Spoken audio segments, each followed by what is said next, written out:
To the windy city of Chicago as we look back at a vintage NBA matchup between two elite teams from the mid-90s. The Seattle Supersonics, led by their sonic boom combo of Gary Payton and Shawn Kemp. They'll take on the outstanding Chicago Bulls with their superb trio of Michael Jordan, fresh out of retirement, alongside rebounding great Dennis Rodman and the great Scottie Pippen. And Kevin, you know, the Bulls are going to be tough to beat on their home court. I mean, this team set an NBA record with 72 wins in the 95-96 season. Outstanding play at both ends of the floor. But the Sonics, one of the few teams equipped for the challenge. Also an elite defensive ball club. You look at the 96 finals, they held the Bulls to their lowest offensive output ever in an NBA Finals series. That series began with Chicago taking the first three games, and it was once Sonics head coach George Karl put Gary Payton defending Michael Jordan that the series evened out, and Seattle was able to take it to 6. Yeah, you know, Payton, among the best perimeter defenders of all time, the only point guard ever to win Defensive Player of the Year. And, of course, we all know about Michael Jordan's gifts as a scorer. Defense and offense at their highest levels going face-to-face. And on the floor for the Bulls, we've got Luke Longley at the center, Dennis Rodman and Scottie Pippen at the forwards, and a big backcourt with Ron Harper and Michael Jordan at the guard positions. And for the Sonics, Johnson in at center, 6'10 forwards Detlef Schrempf and the explosive Shawn Kemp. At shooting guard, Hersey Hawkins. And running the show at point guard, the glove, Gary Payton. Well, guys, you talk about Scottie Pippen, one of the great players of all time. Grew up in a small town in Arkansas. In fact, did not have a scholarship coming out of high school, but walked on at the University of Central Arkansas, and the rest is history. Hall of Famer. And it's the Sonics with the ball, following the miss by Michael Jordan. Shot clock at 3. Here's Schrempf. No luck. Nice D from Pippen. You know, getting back to Scottie Pippen, you know, coming into college, he was only 6'1", but he somehow grew to be 6'8", and kept improving his game as he grew. He went from an NAIA school to becoming the 5th pick in the 1987 draft. Boy, that's an amazing rise and quite an accomplishment. Payton orchestrating for his teammates as he did so often for the Sonics. Far and away the most assists in Seattle franchise history. He has such a calm demeanor, but he locks in, takes his time, and finishes. Payton kicks to Schrempf. Knocked away. Tries to keep it alive. Out of bounds. And they'll keep possession. Playing alongside Jordan, probably the greatest player ever, Scottie Pippen might not have gotten all the credit he deserved. I mean, he was the perfect number 2 guy on those Bull teams. Someone who turned a great team into an absolute dynasty. Well, they were perfect complements to each other, Clark. Pippen was the distributor on offense, the rebounder, the defender. Jordan, obviously, the scorer and the finisher. But their styles really complemented each other. And together, they formed one of the great defensive tandems on the perimeter in NBA history. You know, even though it's transition, he's got the green light to fire from there if he has a good look at it. Payton outside. Schrempf against Pippen. Schrempf kicks to Perkins. Out of bounds. And they'll keep possession.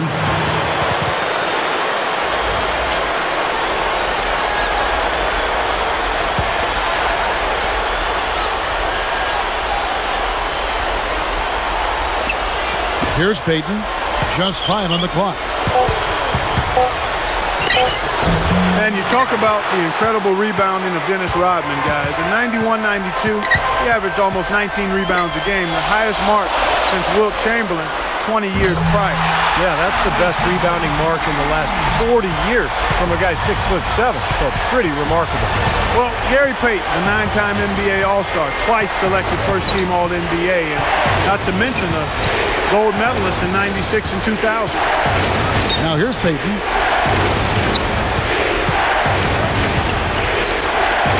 Will it go? The basket there by Sam Perkins. And our partner here, Kevin, Steve Kerr, the league leader in career three-point percentage. Man, he's dead. Oh, and the jam by Jordan. You know, there's another good example, guys, of Michael Jordan's crazy athleticism. Could he ever elevate? Here's Payton, looking for his first bucket of the game. Kicks it to Shrimp. And Perkins backs in. Here's Payton, and again, Seattle with the triple. Well, Payton's outside shooting numbers weren't great, but he had a knack for hitting big shots late in games. And 2 shots coming up at the line as he gets fouled on the shot. Yeah, when Jordan came back into the league after that baseball hiatus in the 94-95 season, he wasn't quite sharp enough to lead the Bulls through the playoffs. I remember after we lost to Orlando in the Eastern Conference semifinals, Nick Anderson made the quote that he didn't look like the old Michael Jordan. Steve, and that was a big mistake. I mean, you don't want to make Michael Jordan mad. He trained like crazy going into that 95-96 season and went on to average over 30 points a game that year. Payton can't get that one to fall. Not his best quarter. I mean, the shots just haven't fallen for him. Open for 3. Can't get it to go. And Seattle will go the other way with it. Here's Askew. He's picked up by Jordan. He dishes it to Payton. There's the dish to Perkins. For the 3. The rebound by Simpkins. The Bulls leading by 5. Releases. And it's Jordan. That time on the assist by Kerr. 8 points for Jordan. Here's Askew. Feeds it to Kemp. Here's Askew. 1 second left. And there's the whistle. Fouled hard on the shot. He'll go to the line. It's going to be on Michael Jordan. That's good defense. Don't let a guy get a lay-in, foul hard, and send him to the free throw line. I like that billboard there. Sending a message. You can't come in here and get anything free in our paint. He hits the second from the line.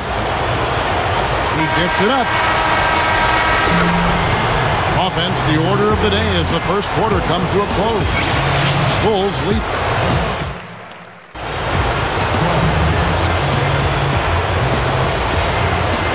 Now the second quarter getting ready to start up.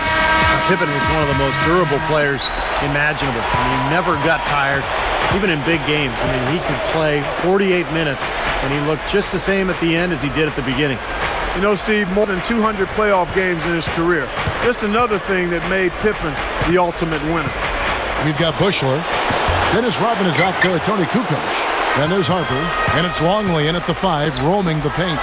That's the 5 out there for the Bulls. Took him no time at all on that one. Kukoc has got the first basket of the second quarter for the Bulls. Here's McMillan. Pass to Askew. 4 on the clock. 3-pointer. A long-range bomb from Shrimp. Nice 3 there from Detlef. For a 6'10 guy, oh, he's a terrific shooter. 38% from downtown in his career. Johnson against Longley. He's guarded by Johnson. Fades. Rebounded by Askew. And in terms of points allowed per possession, Seattle was second best in the NBA that season. Only one team did them better. That was the Bulls. So for the Bulls, Wennington, he's checked in for Longley. Pippen comes in for Dennis Rodman. And it's Jordan in for Bushler. And then for Seattle, Sean Kemp, he's checked in for Johnson. Perkins comes in for Bukowski. And Hersey Hawkins subbed in for Askew. Harper against McMillan. He's guarded by Harper. Pulls up. The jump shot buried by Sam Perkins. They started the game off tortoise-like, but their offense coming to life. Tortoise-like. Wow, Clark. Yeah, they're putting it together, but still trailing. Their offense is finally getting some traction.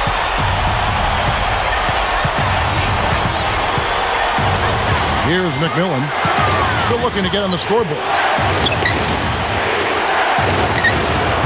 Hawkins with it.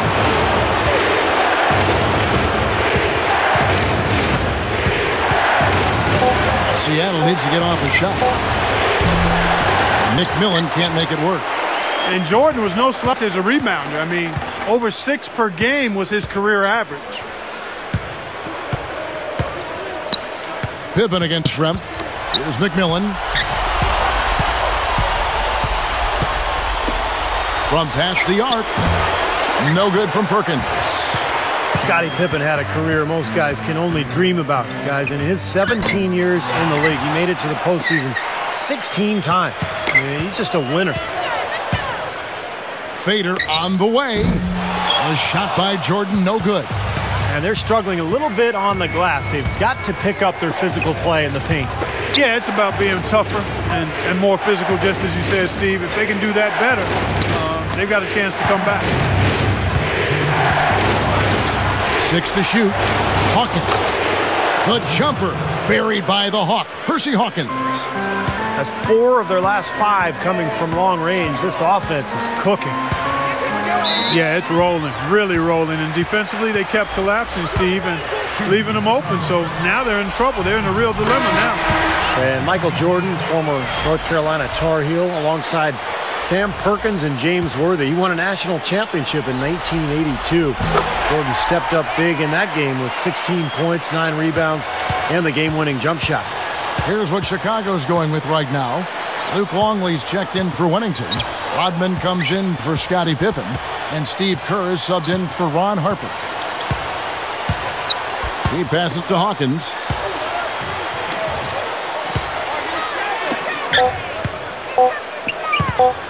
Here's Johnson. And the miss, not the best shot selection there.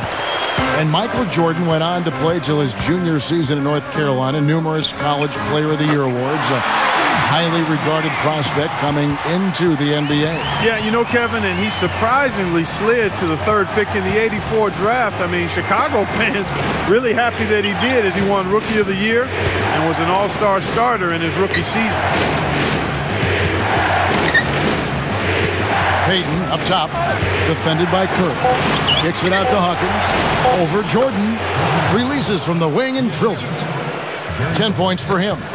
Boy, I like the fluidity I'm seeing from them on offense. It's a thing of beauty. Fun to watch.